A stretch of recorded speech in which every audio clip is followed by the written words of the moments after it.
Welcome to the Janet Generally Speaking podcast. With me today is Gail Schimmel.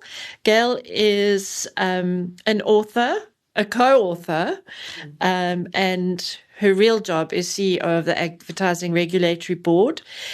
She has 2 degrees. 4. So I'm so sorry. She has 4 degrees. Now I feel like even more of an underachiever. So, as with this podcast, I speak to people who I find inspirational, and you are one of those people. Not because of your job and your degrees, but because of your writing. Thank you, Janet. As your only fan. And you are really my most loyal and stalkerish fan. Yes. I have practiced, and I have made stalking Gail Schimmel an art. All that aside, thank you for coming to share with me. Let's go right back to your very beginnings. Okay.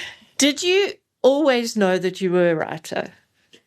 So I've written stories for as long as I've been able to write words. And I would write little stories. My first memory of writing a story is a kind of adaptation of a fairy tale where one of my mother's friends became the witch.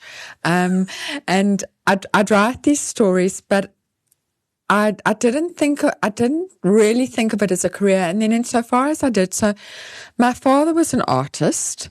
And so you would have thought would be encouraging of the creative life, and maybe would have been exactly what an aspiring writer needed. But he said to me, and remember, we in the 70s, 80s now, and he said, it's very hard work to write a book. You have to write a book, and then you have to edit it, and then you've got to retype it, and then you've got to edit it again, and then you've got to retype it. On the typewriter. And all that retyping sounded like very, very hard work to me. And I am very lazy. And that kind of hard work was not. So I decided to become a lawyer instead. Yes. Okay. Well, I suppose you do write as a lawyer. You do write as a lawyer, and it's not actually that much easier than retyping books again and again. But in my head, it seemed like a much easier option. You also did psychology, which must help. Yeah. So I did my undergraduate degree. I wanted to be a psychologist. Yeah. And I needed another major in my BA, so I did law. In fact, I didn't get into law automatically. I had to do an aptitude test because my points weren't enough. And as it happened, the woman who phoned, because remember, we didn't have cell phones, so they had to phone the landline, and my mom answered, and it happened that she knew through a work connection, she knew this woman. And she said to the woman, well, Gail's not sure if she's going to do law or not. And the woman said she did brilliantly in the aptitude test. It's going to be very easy for her. And like I've mentioned, I'm very lazy. Yeah. So, an easy subject. That will be good. Yeah. Got to the end of my BA, thought I would enjoy law more. So I did an LLB. Got articles, thought maybe I should have done psychology, so I did my psychology honours. By the time I got to the end of my psychology honours, I had a job I liked, thought, no, I don't want to be a psychologist after all. Maybe I should carry on studying law. So I did an LLM, and then realised that what I should really be doing was writing a book. Okay, yeah, that makes a huge amount of sense. So I find it very interesting, and you talk, at different places you go, especially with book launches and that, and writers talk about how, they wrote as a kid and just carried on basically, and then fell into almost what they came to be. Did you find there's this great pull between your job and your passion, or looking at what you do for a day-to-day living job? Do you find that it satisfies both sides of you? So definitely my day job does not satisfy both sides of me. I love my day job. I don't know if we're going to talk about my day job in some detail, but I love my day job. I have been very lucky in that I've taken the law and I've followed a path that has led me to a career that is very satisfying on many levels. Yeah. But I need the writing. Okay. I don't think I could not be a writer. When I imagine myself, you know how you think, what would it have been like if I'd, instead of become a lawyer, I'd become a psychologist? Yes. And everything about my life would change, because my husband is someone I met when I was studying law, and, every single aspect of my life would change if I'd taken those sliding door moments. But when I have the sliding door fantasies and I think, well, what could my life have looked like? I'm always a writer. Okay. I would have been a writer no matter what. I have a need to tell stories. The stories come to me. They make a noise in my head if I don't write them down. So it is a need. It is a compulsion. I'm not doing it for the money, God knows. I'm not doing it for the fame, because that is a very teeny tiny little sort of fame. Yeah. I must be doing it for something else. Yeah. And it's a need. So my brother's a pianist, and he travels all over the world playing the piano and the violin. But I can equate that to him, as he says it's he cannot not play every single day. It's like breathing. So, and my father used to say it as well. He used to say, if you'd say to him, what would you have been if you hadn't been you? He'd go, maybe I would have been a Japanese artist.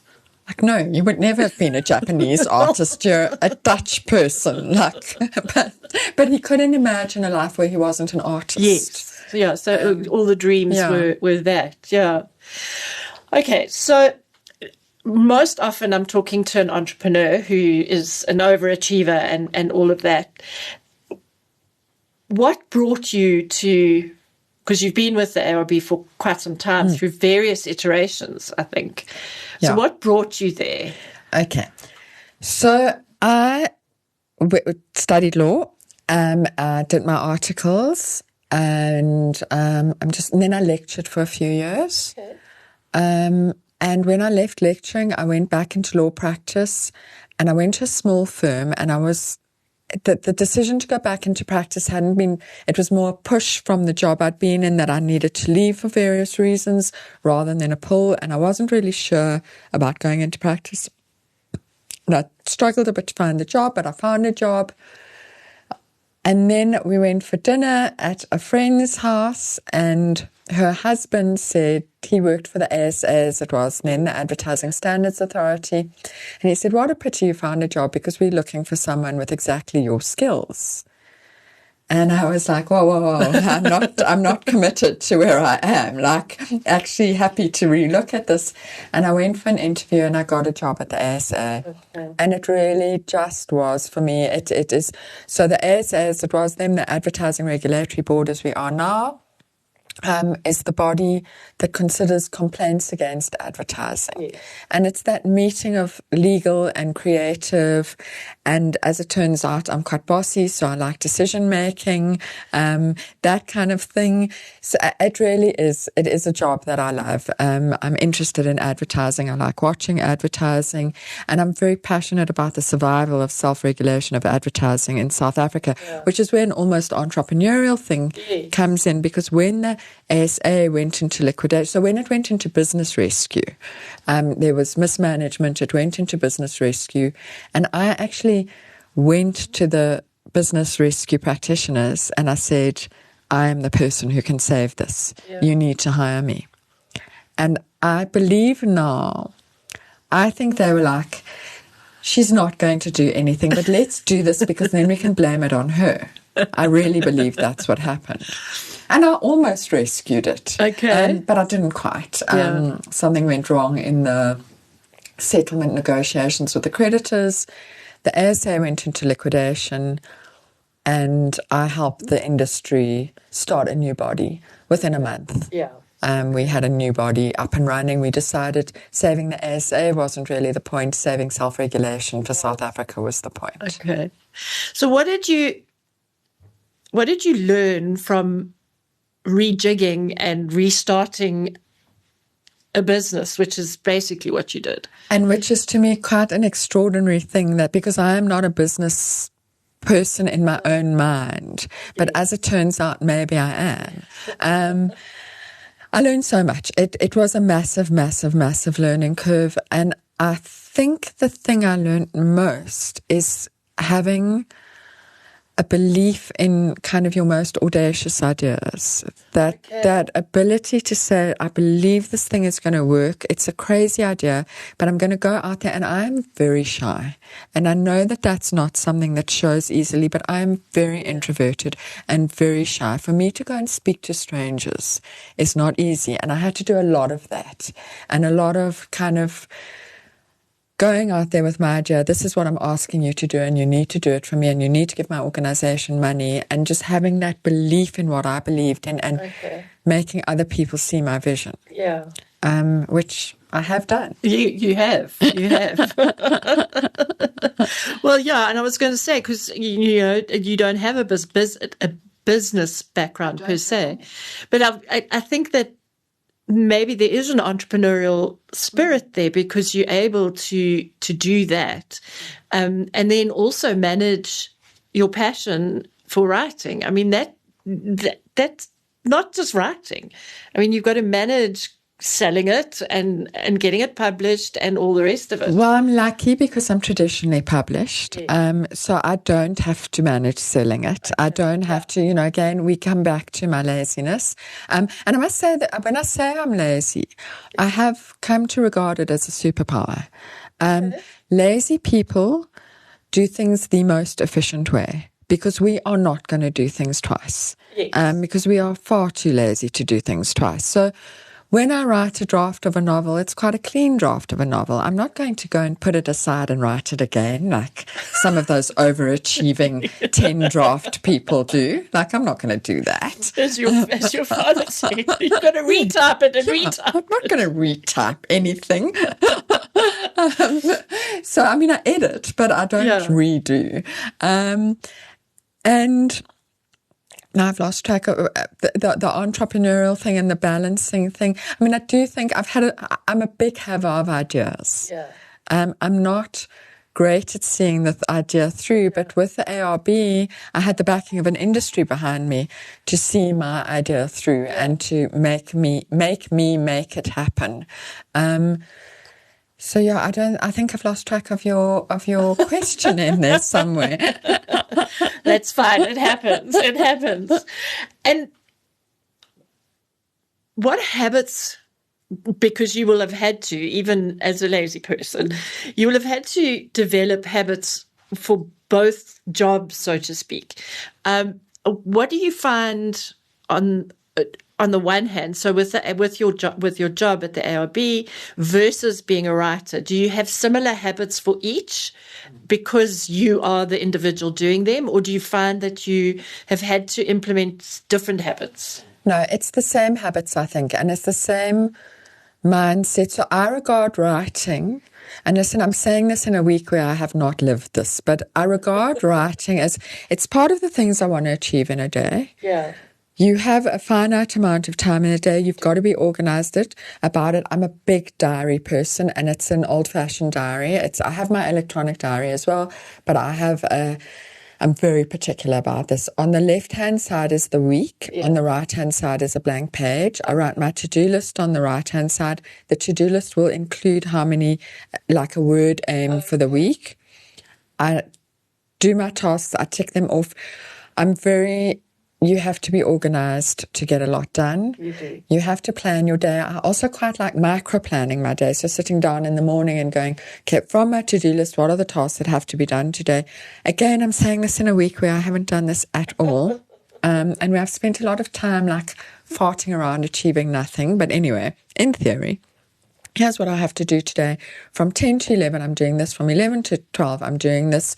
Yeah. This is when I'm fetching the children, because that is a big part of my day.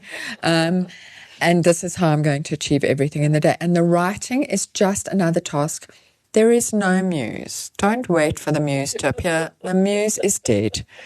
You have to sit on your bum. The difference between a person who wants to write a novel and a person who writes a novel is those of us who've written a novel have sat on our bums and done it and have not expected it to arrive fully fledged on the page. Yeah. Well, that's what I'm doing. I'm waiting for it. You're waiting. I aspire and I'm waiting in anticipation.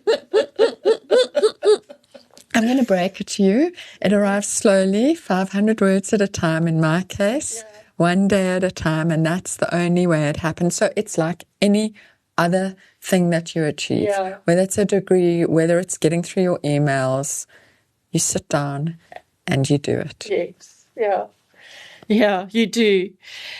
And do you, because obviously I know from the Facebook group, I know you read a lot.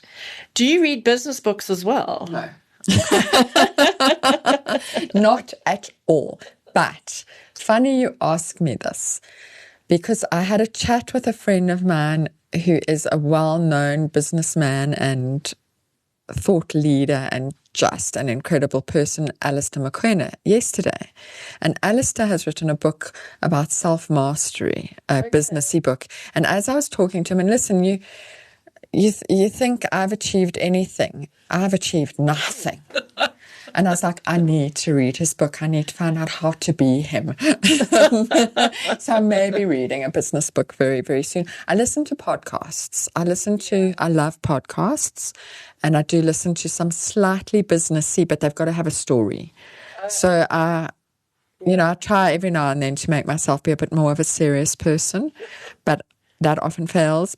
So my favorite business podcast is How I Built This with Guy Raz, which is about, he talks to people who've built the massive companies of today from the startups idea and how did they build it.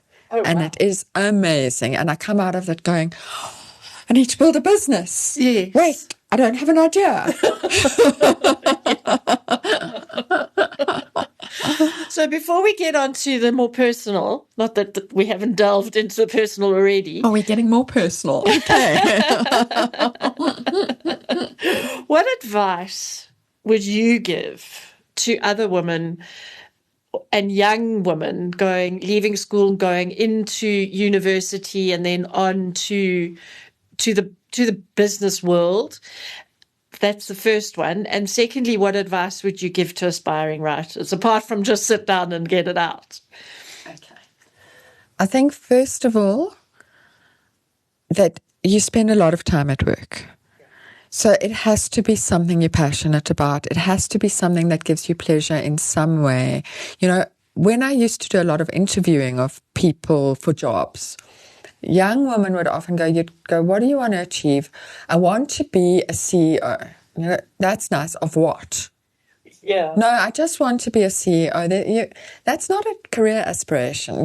It's what is it you want? Like, what are you passionate about? What is this company you're going to CEO be doing? Yes. Is it going to be an existing company? What is your passion? And I do think that's important, while also recognizing not everyone has a passion. Your passion might be keeping very organized books, like yes, accounting in an organized way. That might be your passion. That's fine. Yeah. We don't all have to have a glamorous passion, and we don't all actually have to have a passion. I think it's a great privilege to have a passion, but insofar as you have a passion, follow that passion. That would be my one thing. It is harder as a woman. Yes. We can... It's wrong that it's harder, but it is harder. And the balancing is harder. Okay. And we are told you can have it all, but you can't. I don't think you can. And I think one of the best things I did for my own sanity was when I became a parent, I consciously said, am I going to make my career the most important thing, or am I going to make motherhood the most important thing? And I have to be clear, I think both of those are valid decisions. Yes. But my decision was that motherhood would be. I struggled to get pregnant. It was a very conscious effort to become a mother. And I, for quite a long time, for about a decade, consciously put that first and let my career go on the back burner. And then I got the opportunity to go back into the ASA as it was then, and the Advertising Regulatory Board as it became. And then I shifted it forward, but I still fetch my children before I do anything. Yeah. And I still will say no to a meeting request because I have to go to a thing at the school. Yeah. And I've made that conscious decision. And I think you have to, if you are going to have both, you have to make that decision which one is more important to you, because you are constantly going to be made to choose. And I think you need to have a kind of a touch point for that choice every time. That you go, oh, should I do this or should I? And it doesn't mean motherhood always wins. No. I've been invited to a conference in Morocco next month. My children are not going to be happy that I'm going. I don't care.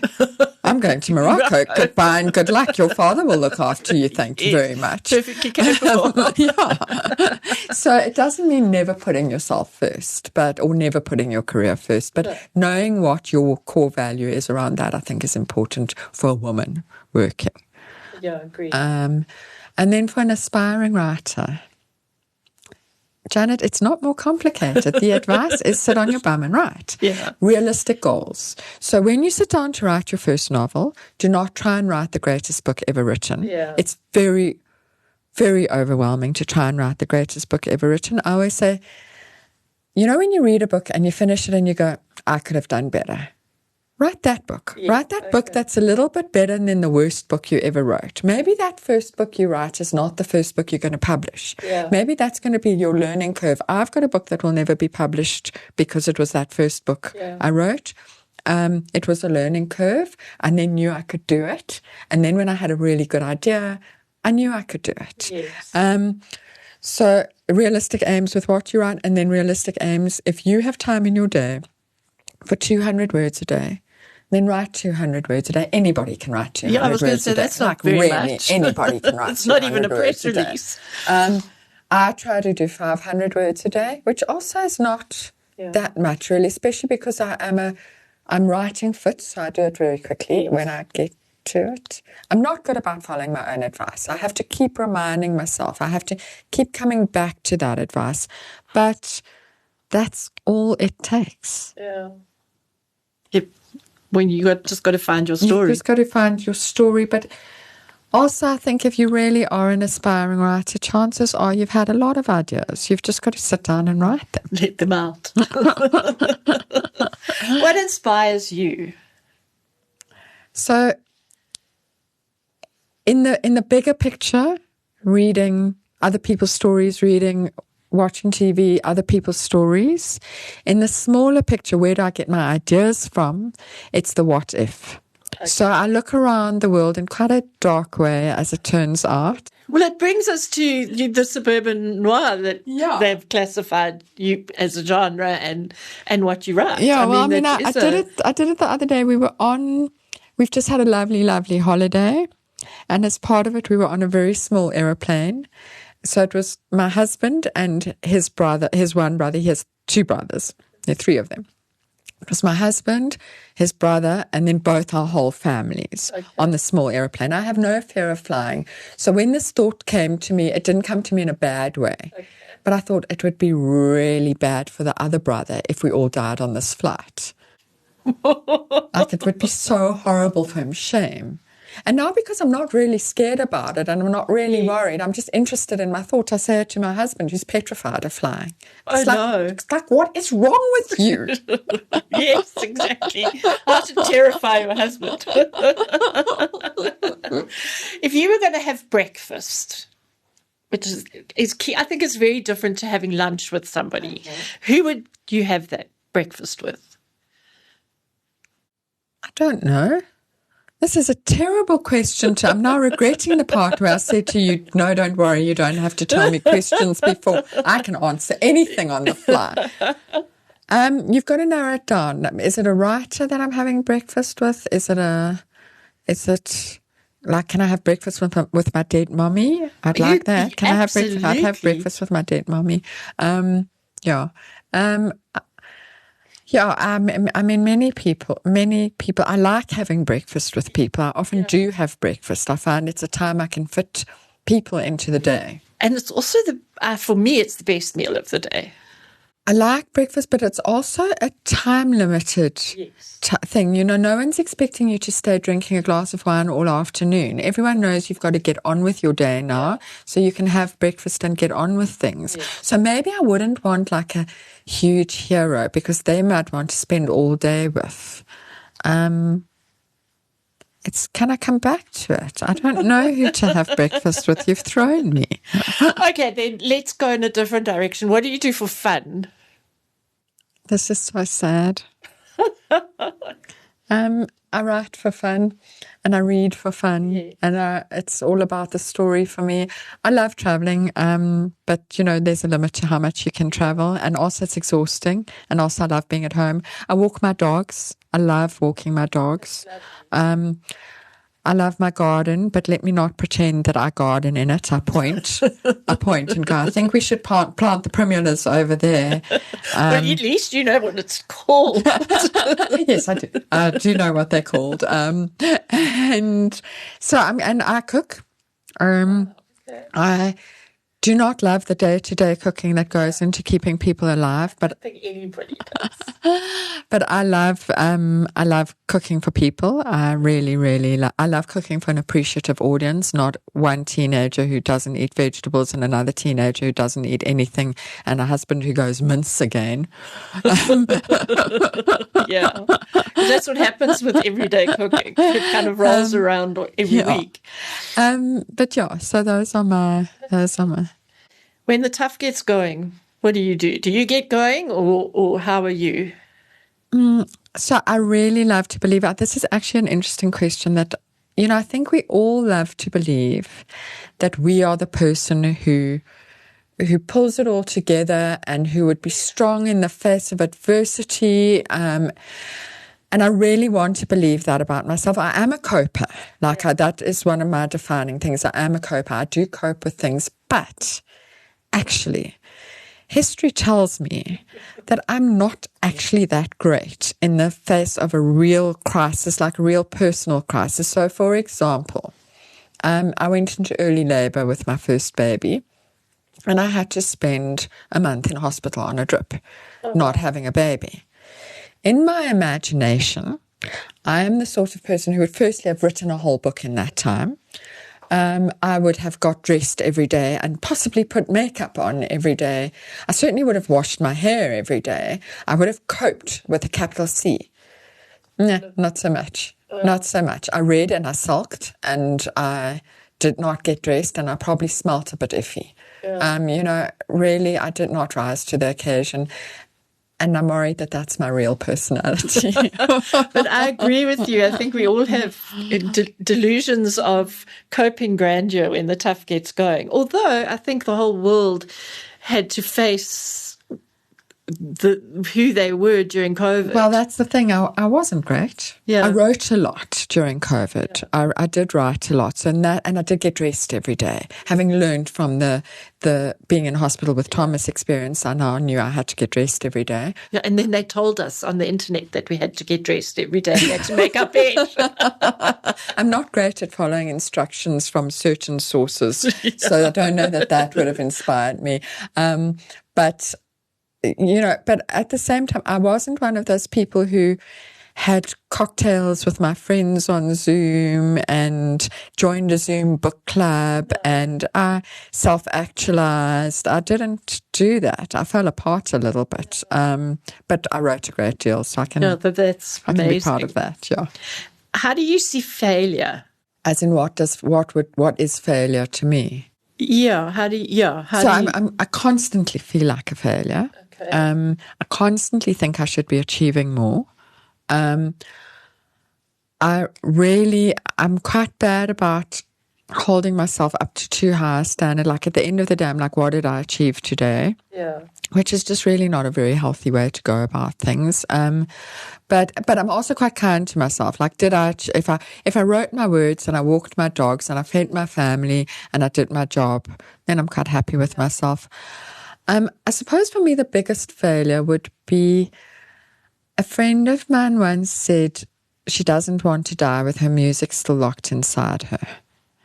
And music in the kind of metaphorical sense of it. I suppose for me, that would be the biggest failure, that if I don't do the things I think I'm capable of and try and be the person I think I'm capable of being, that would be a failure. If my children end up hating me, that will be a terrible failure.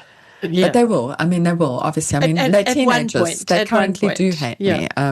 The one more than the other at the moment. But they'll come back. They'll come back. You know, I know they'll come back to me, hopefully, unless I fail at it. I do think parenthood is the greatest lesson in humility. You fail 7 times before breakfast. You constantly fail in parenthood, and it does. But you can get up and keep going the next day. With parenting, I've learned so much from my son, but now in his 20s. You know, he's had a lot to teach me, and being a Gen Z has been also very interesting because they've got a different outlook on life, and I've really enjoyed that age. I mean, him and his life was a joy, but particularly now. So, that's a comfort. Yeah. You're at that point where you can say it was all a joy, forgetting it wasn't. It was awful. It was terrible. It's hard. It's really hard. It's really hard. You fail 7 times before breakfast. Yeah. You do. Yeah. What gets you to sleep at night? I mean, for me, it's reading. Yes, I read every night. I have to read at least a few pages so that I'm also very tired at the end of the day at the moment. Yeah. So just being exhausted also helps. But then I'm also great. I'm so tired. I've read a few pages. I'm falling asleep. Turn off the Kindle because I'm a Kindle reader. Are we allowed to admit that anymore? But I'm a Kindle reader. Turn off the Kindle, turn off my light, and then suddenly there's a worry. There's a worry waiting for its turn to be worried about. Yeah, and you plead with it to come back in the morning when you're awake. Yeah, and then in the morning when it comes back, it wasn't a worry at all. It was ridiculous. Or you can't remember it. Yeah. Well, yes, a great deal of my life is spent not remembering things. And then what recharges your soul? I mean, I know that it's a sort of hackneyed question, but... So I am really an introvert in the true, I'm an extroverted introvert, but where it is true is I need to be alone to recharge. Yeah. So again, reading and writing recharge me. Walking recharges me a lot. But it's the alone things. Like I'm thinking this weekend I maybe need to go and have a massage. That might recharge me, but it's probably more that my neck's very stiff and that I need recharging. But yeah, that is where I find, and I'm very interested in this whole introvert-extrovert thing. Yeah. And it's been very interesting for me because I'm an introvert and my husband is an extrovert. But I have become more and more extroverted and he has become more and more introverted, and we've almost, in our need for socializing, past each other. But where we still get our energy from, mine is very much alone, and his is still from the company of others. There's a description of an introvert where you leave the house in the morning with a full cup and you come back and it's empty, whereas an extrovert leaves with an empty cup and comes back with a full. And that's 100%, 100%. Yeah. So you've kind of alluded to the answer to this question into when we were talking about failure, but looking back, if you had to look back from today, how would you measure your life? Oh, that's hard. I'm very A-type. So I'm very much about goals, ticking off lists, ticking off achievements. I think what I often do think about is I ask myself what 20-year-old me would think about 51-year-old me. And I think 20-year-old me would be quite impressed. Like, I think 20-year-old me would be pleased. I think she'd be amazed by the writing and how much I've written. And, I am very proud of that. Yeah. I don't feel it's enough because it's not perfect by any means, but I am very proud of it. And I suppose because I am so A-type, I do think in terms of those achievements. Yes, that makes sense. Yeah, so... Yeah, you've almost got to tick them off, and that's how you, Like, I did jump in quite quickly with that when you said 2 degrees and I said 4. I wasn't going to let that go. But I will tell you that I don't, like, those degrees are only useful for me in one-upmanship situations. So when my child was not crawling at 15 months and the pediatric nurse said, maybe we've got a problem here. And I said, I only crawled it. No, I knew he wasn't walking at 15 months. Yeah. And she said, I think there might be a problem. And I was like, I didn't walk till 18 months and I've got 4 degrees. That's how it's been useful to me. I love that.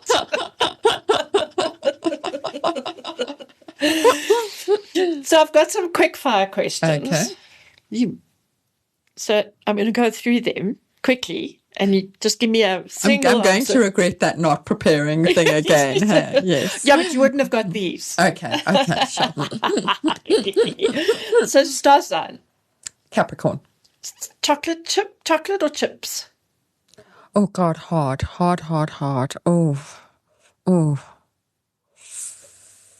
Probably chips, but by a narrow margin, and they must come with dip. It's actually more about the dip than the chips. Dip. Okay. So it's a chocolate, chips, or dip. Do you have any tattoos? No, I don't. Can I add that I'm slightly sad that I don't? You can. But my husband is quite judgy about tattoos. So am I. Yeah, I know lots of people are, but I have a small regret about not having one. So where did you go to school? I went to Emerentia Primary and Greenside High.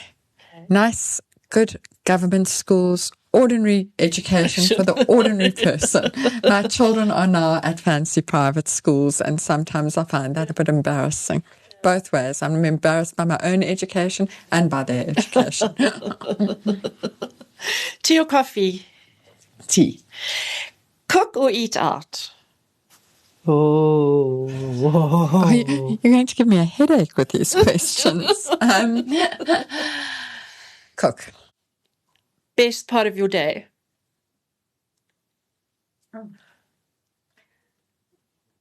The dog walk or the writing? First thing you think about in the morning? So my morning starts at a pace.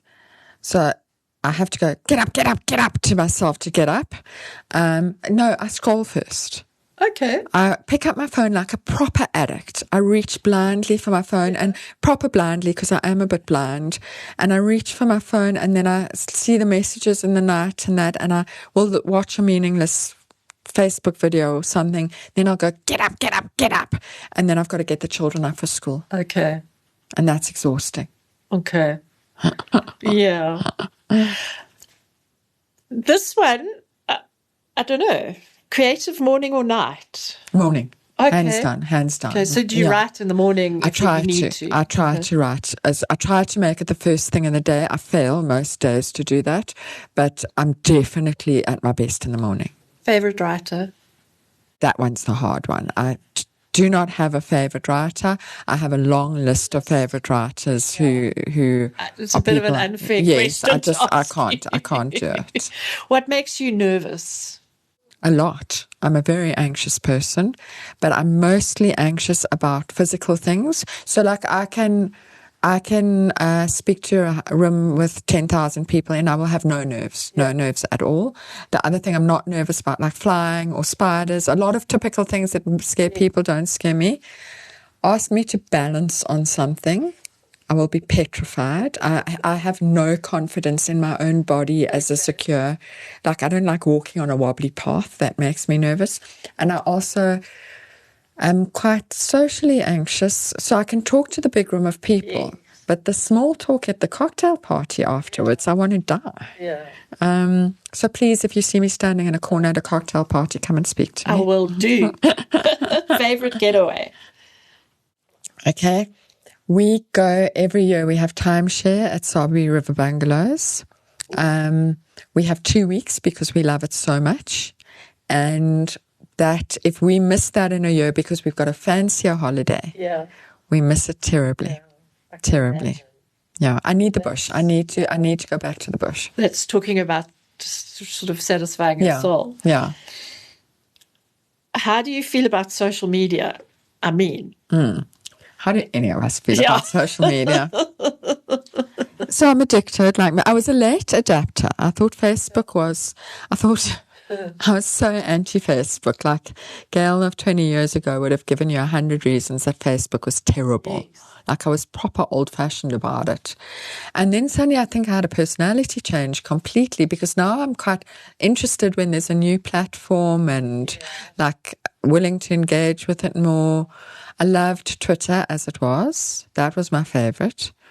Now I'm not on X. I'm not going to support that man in any way, shape or form. Love-hate at the moment, because there's a lot of pressure as a writer to be on social media, to be presenting yourself in a certain way, to be finding content. It's so tiring. You know this. So love-hate. Yeah, I think that's a lot of people. Yeah. What's in your bag that you can't live without? It's mortifying, my cell phone. I can't live without my cell phone. I'm a proper addict, reaching around like my mother used to reach for her cigarettes. I'm reaching around for my cell phone. So many of the people that I've spoken to for the podcast have said lip ice. Lip ice is probably the second, yeah. I'm actually feeling it as I imagined reaching into my bag. I was like, right now, I'd actually reach for the lip ice. There we go. If you could switch lives with anyone, who would it be? I know the right answer to this question. The right answer is I wouldn't switch lives with anybody. That is the right answer. But is it the true answer? Exactly. I don't know if it's the true answer. But, I love books about sliding door moments, and books, Midnight Library, alternate reality books, and The Husbands, where she gets a different husband out the attic every time they go up. So alternative reality again. Yeah. And the message of those books is always that actually the reality you have is probably better than the imagined reality you would have in the fantasy life. So maybe the right answer is the true answer, and I wouldn't swap lives. I can't think of a person whose life I aspire to particularly. Okay. I would want to be Meryl Streep, but only for her acting ability. And her face. She's so beautiful. Yeah. I'd like to be her. And then I want to be Jane Fonda for her activism and her amazingness in her 70s. Yeah. I listened to a podcast where they ask at the end of the podcast, who is your old bird role model? Oh, wow. And that for me is Prue Leith. I don't know if you know much about Prue Leith. Not really, no. She's South African born. Yes. She then went to England and started a restaurant and the Prue Leith Cooking School. She now hosts the Great British Bake Off. No, I tell lies. Yes, I don't tell lies. It's the Great British Bake Off, yeah. She is in her 80s. Yeah. She's launched a fashion line. Because of her work, she became one of the first women who was invited to sit on various boards, because she was a woman in business when they suddenly realized they needed a woman on the board. Yeah. She has done the most extraordinary things with her life. I don't know that I want to be her, but she certainly is my old bird role model. Yeah. And lastly, what song is currently making you dance? Okay, so this is going to be an answer that is going to lose me friends and make me enemies. I'm not a musical person. Music is meaningless to me. Songs don't make me dance. Okay.